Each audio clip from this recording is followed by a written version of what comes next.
മലയാളികളായ 2 കന്യാസ്ത്രീകളെ ഛത്തീസ്ഗഡ് എന്ന സ്റ്റേറ്റിൽ വെച്ച് അവിടുത്തെ ദുർഗ് റെയിൽവേ സ്റ്റേഷനിലവിടെ വെച്ച് ഛത്തീസ്ഗഡ് പോലീസ് അറസ്റ്റ് ചെയ്തു. ആരോപണം ഇവർ മതപരിവർത്തനം ചെയ്തുവെന്ന്. ഈ 2 കന്യാസ്ത്രീമാർ ചേർത്തലക്കാരാണ്, മലയാളി കന്യാസ്ത്രീകളാണ്.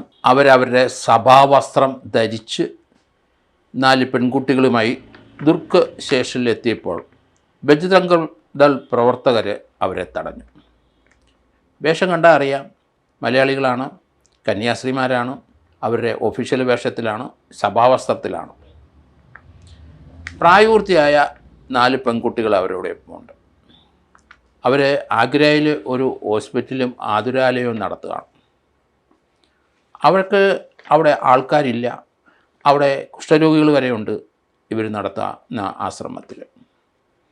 അവരെ നോക്കാനും പരിപാലിക്കാനും ഒക്കെ ഇന്ത്യയുടെ വിവിധ സ്ഥലങ്ങളിൽ നിന്ന് ആൾക്കാരവിടെ എത്തും. എങ്കിലും അവർക്ക് 4 പേരെ ആവശ്യമുണ്ട്. ഛത്തീസ്ഗഡിൽ നിന്ന് അവർ വരാൻ തയ്യാറായി. 4 പെൺകുട്ടികൾ പ്രായപൂർത്തിയായവരാണ്. 3 പെൺകുട്ടികളും ഒരു അരിയൻ പെൺകുട്ടികളും അതിൻ്റെ കൂടെ ഉണ്ടായിരുന്നു. ദുർഗ് സ്റ്റേഷനിൽ, റെയിൽവേ സ്റ്റേഷനിലെത്തി. അവിടെ നിന്ന് അവർ ട്രെയിനിന് പോകാൻ തയ്യാറായപ്പം ബജ്രംഗ് ദൾ പ്രവർത്തകർ അവരെ വളഞ്ഞു. കാരണം കന്യാസ്ത്രീ വേഷം കണ്ടപ്പോൾ മനസ്സിലായല്ലോ, മതപരിവർത്തനത്തിനാണ് ഈ പെൺകുട്ടികളെ കൊണ്ടുവന്ന ആരോപണം ഉന്നയിച്ചു. അത് വിശ്വസിക്കാൻ അവിടുത്തെ ദുർഗ് പോലീസ് സ്റ്റേഷനും കാര്യങ്ങൾ പന്തിയല്ലാതെ മുന്നോട്ട് പോയി. അവർക്ക് സംസാരിക്കാൻ പോലും അവകാശം ഉണ്ടായില്ല. 2 കന്യാസ്ത്രീകളെയും 4 കുട്ടികളെയും അവർ പോലീസ് സ്റ്റേഷനിൽ വിളിച്ചുകൊണ്ട് പോയി. കന്യാസ്ത്രീമാർക്ക് 2 പേർക്കും എതിരായിട്ട് കേസെടുത്തു. അവരെ അറസ്റ്റ് ചെയ്തു പോലീസ്. മതപരിവർത്തനം ചെയ്യാൻ പെൺകുട്ടികളെ കൊണ്ടുപോയി എന്ന്. ആ പെൺകുട്ടികളെ സാക്ഷിയാക്കും ഉറപ്പ്. അവർ 2 പേരും ഇപ്പോൾ ജുഡീഷ്യൽ കസ്റ്റഡിയിലാണ്. ചേർത്തലക്കാരി സിസ്റ്റർ പ്രീതി മേരി, സിസ്റ്റർ വന്ദന ഫ്രാൻസിസ് എന്നീ 2 പേരാണ്. അവരൊക്കെ ചെറുപ്പക്കാരല്ല, 10, 35, 40 വയസ്സുള്ളവരാണ്.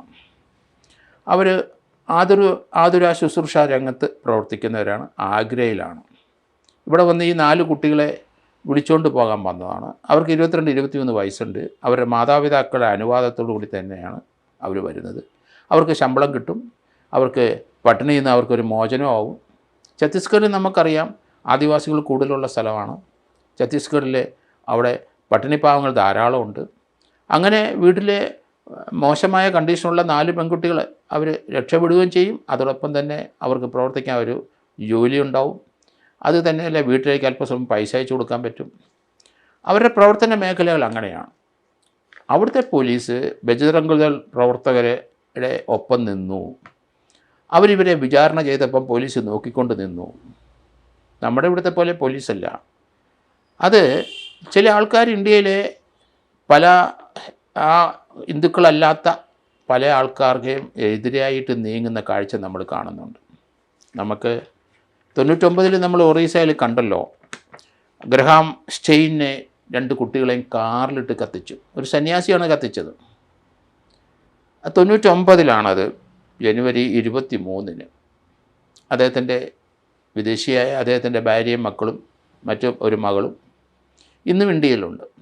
അവരും ഇപ്പോഴും ആ രംഗത്ത് പ്രവർത്തിക്കുകയാണ്. അവരുടെ ഭർത്താവിനെയും 2 കുട്ടികളെയും ജീവനോടെ കാറിലിട്ട് ചുട്ടരിച്ചതാണ് ഒറീസയിൽ. അപ്പോൾ അതൊക്കെ നമ്മുടെ ഇന്ത്യയിൽ നടന്ന നമുക്കൊക്കെ ഉണ്ടായ തിക്ത അനുഭവമാണ്. ഇവിടെ ഏത് മതത്തിലും വിശ്വസിക്കുന്നതിനും ഭരണഘടന അനുസരിച്ച് നമുക്ക് സ്വാതന്ത്ര്യമുണ്ട്. അതുകൊണ്ട് ഇന്ത്യയിലെ സിഖ് മതമായാലും ക്രിസ്ത്യൻ മതമായാലും മുസ്ലിം മതമായാലും ജൈനമതമായാലും അതുപോലെ ബുദ്ധമതമായാലും എല്ലാ മതക്കാരും ഇന്ത്യയിലുണ്ട്. അവർക്കൊക്കെ സംരക്ഷണവും നമ്മൾ കൊടുക്കുന്നുണ്ട്. അവരൊക്കെ ഇന്ത്യയിലെ മറ്റു മതക്കാരെ പോലെ തന്നെ യഥേഷ്ടം ജീവിക്കുകയും ചെയ്യുന്നുണ്ട്. പക്ഷേ ബജ്രംഗ് ദൾ എന്ന തീവ്രവാദ സംഘടനകൾ ഇന്ത്യയുടെ മുക്കിലും മൂലയൊക്കെ ഇപ്പോഴും പ്രവർത്തിക്കുന്നു എന്നുള്ളതാണ്. അത് നമ്മുടെ ഭരണഘടനയ്ക്ക് വിധേയമായി അല്ല അവർ പ്രവർത്തിക്കുന്നത്. ഇവിടുത്തെ ആൾക്കാരെ ജാതീയമായി അവർ കാണുകയാണ്. ഏത് മതവും ഇവിടെ പ്രചരിപ്പിക്കുന്നതിന് ഇന്ത്യയിലെ ഭരണഘടന അനുസരിച്ച് നമുക്ക് അവകാശമുണ്ട്. ഇന്ത്യയിലെ ഏത് പൗരനും ഏത് മതത്തിലും വിശ്വസിക്കാം, ഇന്ത്യയിൽ എവിടെ വേണമെങ്കിലും സഞ്ചരിക്കാം. പക്ഷേ ഇവിടെ സഞ്ചാര സ്വാതന്ത്ര്യത്തിന് തന്നെ ഹാനികരമായ പ്രവൃത്തിയാണ് അവിടുത്തെ ഛത്തീസ്ഗഡ് പോലീസ് ചെയ്തത്. ആരാണ് ഇവരെ വിചാരണ ചെയ്തത്? അത് എന്തിനു വിചാരണ ചെയ്തു? ആ പെൺകുട്ടികളുടെ മൊഴി വാങ്ങിക്കുക, അവരുടെ പേരൻസിൻ്റെ മൊഴി വാങ്ങിക്കുക. അവരെ മൊഴി അനുസരിച്ച് മതപരിവർത്തനത്തിനാണോ അതോ അവരെ ഏതെങ്കിലും ഹോസ്പിറ്റലിൽ ജോലിക്ക് കൊണ്ടുപോയതാണോ, അവിടെ കൊണ്ട് പ്രശ്നം തീരും. അത് തന്നെയല്ല, ഇന്ത്യയിലെ പല സംഘടനകളും ഈ ഛത്തീസ്ഗഡ് പോലീസിൻ്റെ പ്രവർത്തനത്തിന് എതിരായി രംഗത്ത് വന്നു. സീറോ മലബാർ സഭ, കേരളത്തിലെ ക്രിസ്ത്യൻ സഭകൾ ഒന്നിച്ച് ഇതിനെതിരെ ശബ്ദം ഉയർത്തിക്കഴിഞ്ഞു. അതോടൊപ്പം തന്നെ KCBC, ഇന്ത്യയിലെ എല്ലാ സ്റ്റേറ്റിലും ഉള്ള മെത്രാന്മാരുടെ സമിതിയാണ് KCBC. ആ KCBC സഭയും ആ മെത്രാന്മാരുടെ സഭകളും അതിശക്തമായ എതിർപ്പ് രേഖപ്പെടുത്തി കഴിഞ്ഞു.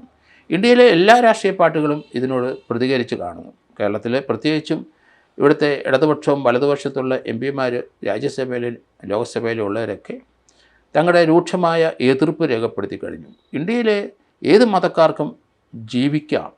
അത് തന്നെയല്ല, നമ്മുടെ ഇന്ത്യയുടെ പാരമ്പര്യം ജൈനമതവും ബുദ്ധമതവും ഹിന്ദുമതമൊക്കെ യഥേഷ്ടം ആർക്കും അവിടെ പ്രവർത്തിക്കുകയും അതനുസരിച്ച് ജീവിക്കുകയോ അതനുസരിച്ച് സന്യാസം സ്വീകരിച്ചോ എങ്ങനെ വേണമെങ്കിലും ജീവിക്കാനുള്ള അവകാശങ്ങൾ ഇന്ത്യയിൽ ഓരോ പൗരനും ഉണ്ട്. ആ സമയത്താണ് ബജറംഗളുടെ ഇതുപോലെ പബ്ലിക്കായിട്ടുള്ള വിചാരണ. അവർ മതപരിവർത്തനം എന്നൊരു ആരോപണം ഉന്നയിച്ച് 2 പാവങ്ങളായ കന്യാസ്ത്രീയെ 4 സാധുക്കളായ കുട്ടികളെയും അവർ ഈ കേസിനകത്ത് ഉൾപ്പെടുത്തി. അവർ വിചാരണ നടത്തിയപ്പം പോലീസ് ഉദ്യോഗസ്ഥർ കയ്യും കെട്ടി നിന്നു. അവരുടെ ഇംഗിതത്തിനനുസരിച്ച് അവിടെ ഒരു കേസും എടുത്ത് അവരെ 2 പേരെ റിമാൻഡ് ചെയ്തു. അവർക്ക് നിയമപരമായ പരിരക്ഷ കിട്ടാൻ വേണ്ടിയിട്ട് അവരോടനുബന്ധിച്ച് അവരെ സ്നേഹിക്കുന്ന ആൾക്കാർ അവിടെ ചെന്നപ്പം അവരെ കാണിച്ചില്ല. ജുഡീഷ്യൽ കസ്റ്റഡി കിടക്കുന്ന അവരെ അവിടെയും കാണാൻ ബുദ്ധിമുട്ടാണ്. നിയമപരമായ നടപടി സ്വീകരിക്കാനുള്ള അവകാശവും ഛത്തീസ്ഗഡ് പോലീസ് ഇക്കാര്യത്തിൽ എതിർക്കുകയാണ്. അത് ഇന്ത്യൻ ഭരണഘടനയ്ക്ക് വിരുദ്ധമായ കാര്യങ്ങളാണ്. അവിടുത്തെ പോലീസ് ഉദ്യോഗസ്ഥന്മാർ ആരാണ് ഈ പ്രവൃത്തി ചെയ്ത് അവർക്കെതിരായിട്ട് നടപടി എടുക്കുകയോ ഇല്ലയോ എന്നുള്ളതാണ് ഇനി നോക്കേണ്ടത്. അതിശക്തമായ എതിർപ്പ് ഇന്ത്യയിലെ വിവിധ രാഷ്ട്രീയ സംഘടനകളും അതുപോലെ തന്നെ ഇന്ത്യയിലെ മത നേതാക്കന്മാരും ഇന്ത്യയിലെ മറ്റു വിഭാഗത്തിൽപ്പെട്ട രാഷ്ട്രീയക്കാരും ഇടതുപക്ഷവും വലതുപക്ഷവും എല്ലാം ഒന്നിച്ച് ഇതിനെതിരായി ശബ്ദമുയർത്തി കഴിഞ്ഞു. ഇതുപോലുള്ള നടപടികൾ ഇനി ഇന്ത്യയിൽ ഉണ്ടാകാൻ പാടില്ല. കാരണം ഇന്ത്യയിലെ യഥേഷ്ടം എവിടെ വേണേലും ആർക്കാരും സഞ്ചരിക്കാം, ഏത് മതം പ്രചരിപ്പിക്കാം, ഏത് മതത്തിലും വിശ്വസിപ്പിക്കാം. കമ്പൽസറി ആയിട്ട് അല്ലെങ്കിൽ ആൾക്കാരെ മതപരിവർത്തനം ചെയ്യുന്നതാണ് ആ മതപരിവർത്തനം കൊണ്ട് ഉദ്ദേശിക്കുന്നത്. നിർബന്ധമായി ഒരാളെ മറ്റൊരു മതത്തിലേക്ക് വിശ്വസിപ്പിക്കാനായിട്ട് കഴിയില്ല. അങ്ങനെ ഒരു സംഭവം ഇവിടെ ഉണ്ടായില്ല എന്നുള്ളതാണ്. എന്തായാലും ഛത്തീസ്ഗഡ് പോലീസിൻ്റെ പ്രവൃത്തി ഏത് പോലീസ് ഉദ്യോഗസ്ഥനാണ് ഈ രീതിയിലുള്ള അത് ഇൻ്റർപ്രറ്റ് ചെയ്തു പോയെങ്കിൽ അയാൾക്കെതിരായിട്ട് ഛത്തീസ്ഗഡ് ഗവൺമെൻറ് നടപടിയെടുക്കണം.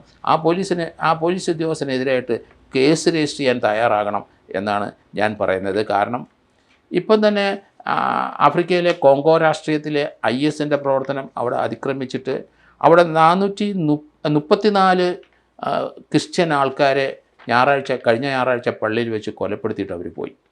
കോങ്കോയിൽ ഇതിനു മുമ്പും പല സംഭവങ്ങളുണ്ടായിട്ടുണ്ട്.